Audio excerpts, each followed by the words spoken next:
Vas-y. Bah, en fait, il y en a une, j'en avais déjà parlé en plus, c'est sur Odie Jones. Du coup, pour moi, Odie Jones, c'est un bête d'antagoniste. C'est mon opinion. Et je sais qu'il est beaucoup critiqué, mais perso, je le kiffe. Et je kiffe en Alors, fait l'antagoniste qu'il est. franchement, je kiffe également l'antagoniste. Au-delà de l'antagoniste, je kiffe l'arc, alors que c'est l'un des arcs les moins appréciés, on peut dire plus détestés, mais l'un des moins appréciés. Moi, j'aime beaucoup l'arc.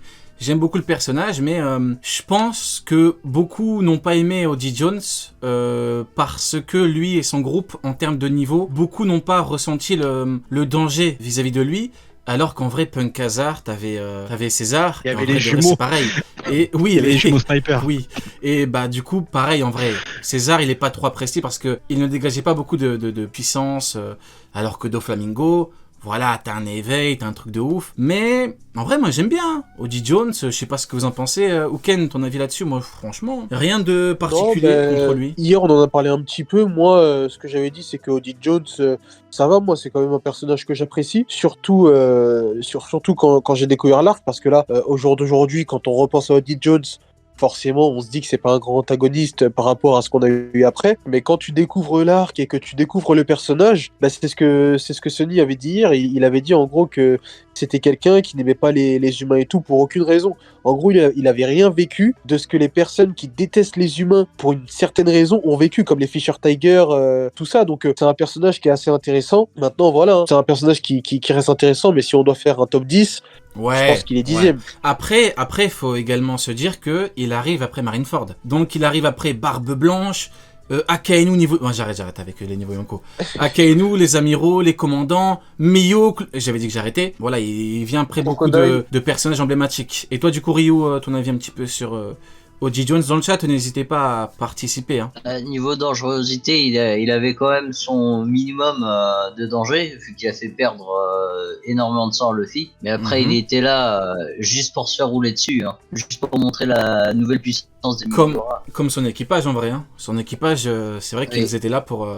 Après, les Mugi, ils sont devenus un peu trop forts pour le retour. Hein. On a bien vu Dressrosa, ils ont été séparés. Il y a un groupe qui est parti là, un groupe qui est resté, tout le monde n'a pas combattu. Robin, elle n'a pas eu de gros combats de mémoire sur Dressrosa. Donc en vrai, c'est vrai que les Mugi sont devenus peut-être un peu trop forts pour eux. Après, c'est vrai que l'auteur aurait pu également donner un peu plus de niveau aux hommes poissons. Bon, il a fait le choix d'en faire des punching balls. Donc malheureusement, bon. Ok. Bon, bah écoute, Sony, en vrai, tout le monde est plus ou moins d'accord. Hein. Personne n'a quelque chose de gros contre lui. Alors, à mon tour, une populaire opinion. Alors celui-là, beaucoup ne seront pas d'accord, mais... Une populaire opinion, Kaido est parfaitement écrit parce que Kaido est parfaitement ce qu'il devait être. Kaido, c'est typiquement le méchant qui devait être brutal, qui devait être énervé, qui devait frapper, qui devait encaisser, qui devait être un antagoniste de ce type-là. Kaido, c'était pas un antagoniste qui devait être comme Doflamingo avec une histoire, une histoire hyper triste et hyper profonde vis-à-vis de son passé. Kaido, pour moi, c'est un petit peu quand on prend Dragon Ball par exemple. On voit les Cell, Boo, c'est pas des personnages, c'est pas des antagonistes qui sont énormément développés. Pourtant, c'est des antagonistes d'anthologie, des boss d'anthologie. Pourquoi ? Parce que ils ont parfaitement joué leur rôle. T'as un mec, c'est un démon, il vient pour tabasser tout le monde, pour être voilà. Même si bon, il y a eu plusieurs formes et tout. Et t'as eu celle qui était là pour être méchant, quoi, tout simplement. Donc pour moi, Kaido est parfait dans son rôle. Donc j'ai pas de critique particulière à faire vis-à-vis de Kaido. Maintenant, vous me direz un petit peu votre avis à vous. Mais pour moi, il est parfaitement écrit parce qu'il devait être comme ça et pas autrement. Et vu que j'ai rien à redire vis-à-vis du personnage. Sony, t'as un avis là-dessus ? Non, sur son écriture, moi, il est parfait. Et surtout son flashback au tout début, on apprend qu'il travaillait dans son pays avec un roi et il en avait marre que la nation paye les tribus, tu sais, que tu dois payer au gouvernement mondial à chaque fois. Je kiffe. En fait, la puissance a été la solution à tout pour pouvoir se faire respecter et pouvoir vivre comme il l'entendait, en fait. Et du coup, il en a fait son code de conduite, tu vois, entre guillemets. C'est sa façon d'être maintenant. Et il a exploité ça au summum de ce qui est exploitable. C'est pour ça que pour moi, même Kaido, c'est ce que j'en parlais à l'époque, c'est qu'il est tellement bien écrit, tellement intéressant, que je me suis dit, j'aurais kiffé qu'il apparaisse soit plus tard, ou soit que ce soit l'un des vraiment boss final au final, parce que il est la définition même de la puissance, il fait peur au monde entier. T'imagines que personne n'osait attaquer Wano réellement juste parce qu'il était là, en fait. Ouais, tout à fait. Juste sa présence suffit. on le touche pas. Genre non, pas parce que c'est un monstre. Et contrairement à Barbe Blanche qui est de base un pacifiste, lui, c'est tout sauf un pacifiste. Donc l'attaquer, c'est dangereux dans tous les sens du terme. Bon bah C'est écoutez. très compliqué. Ah ouais, mais hier, quand Mako a bugué hier, on faisait comme dire c'est compliqué à cause de toi. C'est très compliqué. Trouver une critique, être méchant vis-à-vis du développement de Kaido, c'est très compliqué. Et toi, Uken, t'as un avis là-dessus, t'es d'accord ou pas? Non, bah, sur ça, je suis d'accord. Hein. Kaido, c'est la violence. Kaido, c'est coup de kanabo. Quand je pense à Kaido, je pense à son kanabo à chaque Ouais, fois. totalement d'accord, ouais. Le coup qu'il a mis à Kinemon, à chaque fois, c'est parades. Quand il envoie Luffy dans l'eau, qui lui dit ouais, il avait comment on appelle ça? Il avait réussi à revêtir le Haki de Ra, mais sa maîtrise laissait à désirer. Quand il dit aussi qu'il aurait dû lui couper la tête d'un coup. Quand il coupe la tête d'Orochi, en fait, Kaido, c'est la violence. Ouais, Kaido, ils sont il est pitié. représenté comme ça. Et je te jure que quand je me dis dans ma tête le mot Kaido, pour moi, Kaido, c'est comme si c'était un mot. En gros, si la traduction en français, ça serait violence, bah, je te jure que ça me. On va demander au traducteur du jeudi, t'inquiète pas, il va pouvoir le caler Alors, quand violence. on parlera de violence.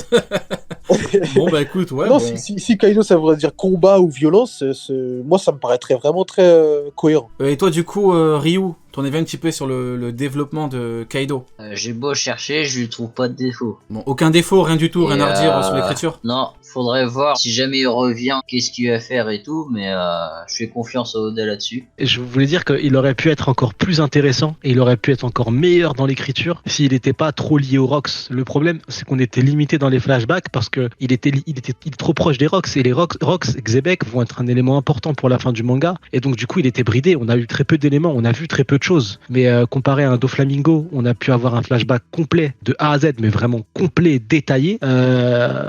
Kaido a été bridé et même en étant bridé, il est ultra intéressant et c'est ça qui est fort, tu vois. Et je pense que s'il n'avait pas été bridé, on aurait pu avoir un personnage qui se hisse au niveau de Doflamingo en termes d'écriture et de développement, quoi. Ok, bon, prochaine, une populaire opinion, j'en envoie juste une petite, parce que j'en ai beaucoup, j'en ai préparé pas mal.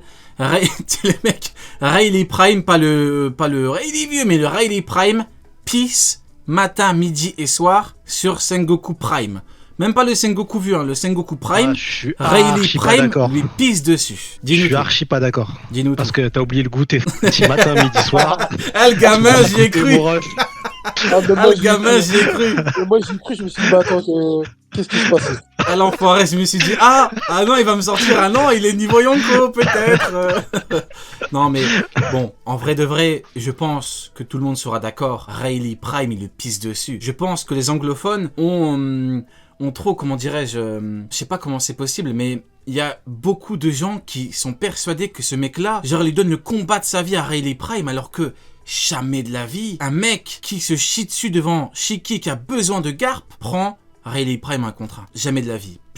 Sauf si vraiment tu me montres un flashback, je veux un combat. Je veux pas des on-dit, je veux pas des lui il a dit ça, lui il a rêvé de ça, lui il veut ça, non, pas des on-dit, pas de je veux. Un combat où tu vois Sengoku donner le combat de sa vie à un mec hyper fort. On n'aura jamais de flashback comme ça parce que l'auteur a tout mis dans le chapitre 0. Sengoku est une putain de fraude. Ça faisait longtemps, ça fait plaisir.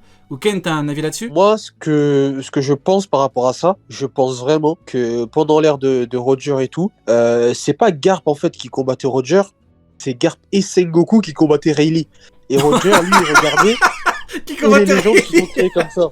Qui combattait dans Rayleigh. l'abus, toujours. Ouais, je m'y attendais pas. Toujours dans la vue de ouf. Après, a-t-il tort? Il mangeait vrai des de Golden vrai, Grams. en vrai de vrai, il en a fallu 2 pour battre Shiki, c'est qu'il en faut 2 pour battre Rayleigh. Hein. Et encore, Rayleigh, je sais pas s'il le bat, hein, parce que Shiki, jusqu'à preuve du contraire, il a son fruit du démon et tout, bon, forcément un gros haki. Mais Rayleigh Prime, c'est du haki des rois à un niveau incroyable. Hein. Ouais, c'est trop. De toute façon, l'équipage de Roger, il est trop cheaté parce que même Rayleigh Prime, tu te rends compte qu'il y avait un homme qui pour moi est plus fort que Rayleigh dans l'équipage c'est Oden. Tu rajoutes à ça Oden. Cet équipage, c'est vraiment un truc. Mais genre, t'es un soldat de la marine, pourquoi tu vas vers là-bas? Ça sert à rien. Pourquoi faire? Heureusement c'est qu'il ne une voulait pas armantique. couler la marine. Hein. Heureusement Mais que l'équipage, ils sont de la marine. l'équipage de Roger, avec tout le monde, à l'époque même où tu rajoutes Oden, mais c'est une arme antique le truc. C'est un truc de malade. Tu peux pas vaincre ça. Comment tu fais? D'ailleurs, j'avais une question. J'avais une question en termes de temporalité. La bataille d'Edward, déjà, c'est à quelle date c'est combien de temps avant que Roger il trouve le One Piece qu'ils ont combattu? Un an. Donc Oden Un était là. an avant. Un an. Oden, il découvre la bataille. Tu parles de la bataille entre Barbe Blanche, c'est ça? Non, non, non, la Barbe Blanche bataille et- d'Edouard, la bataille de contre Shiki. Ah, contre Shiki. Bah, je saurais pas te dire la bataille contre Shiki de tête espace camp, mais je peux te dire que avant de trouver le One 2 Piece, ans. 2 ans avant. 2 ans avant. Ah, c'est 2 ans avant. 2 ans, Ah, donc c'est dommage. et c'est Ah, un ok. an avant où Oden rejoint parce qu'il lui restait plus qu'un an à vivre, Roger. Il Ouais, lui dit c'est ouais, ça. il me reste qu'un an à vivre, il faut faire un dernier tour du monde. Je t'en supplie, laisse-le venir avec moi, tu vois. Ah, ok, non, mais ouais, du Il coup, lui reste Oden, un an. il a rejoint après la bataille. Ouais, c'est dommage. Putain, j'aimerais C'est trop dommage. avoir un flashback Sengoku Prime et Garp Prime contre Rayleigh. Non, ce serait incroyable. Ce serait Par contre, on va avoir un flashback magnifique. de Garp Prime, ça c'est sûr. Ah ouais, tu Garp crois Prime, on le verra.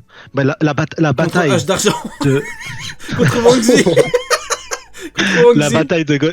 la bataille de God Valley, on va la voir, c'est certain. C'est pourquoi God Valley. Il y a trop de questions autour de God Valley, tu vois. Il y a plein de théories. Est-ce que c'est la cité d'émeraude? Est-ce que on sait pas? Il y a trop de théories sur God Valley. C'est trop important. Et pourquoi est-ce qu'il est parti là-bas? Pourquoi est-ce que Roger a décidé d'aller là-bas aussi? Pourquoi ils se sont retrouvés là-bas?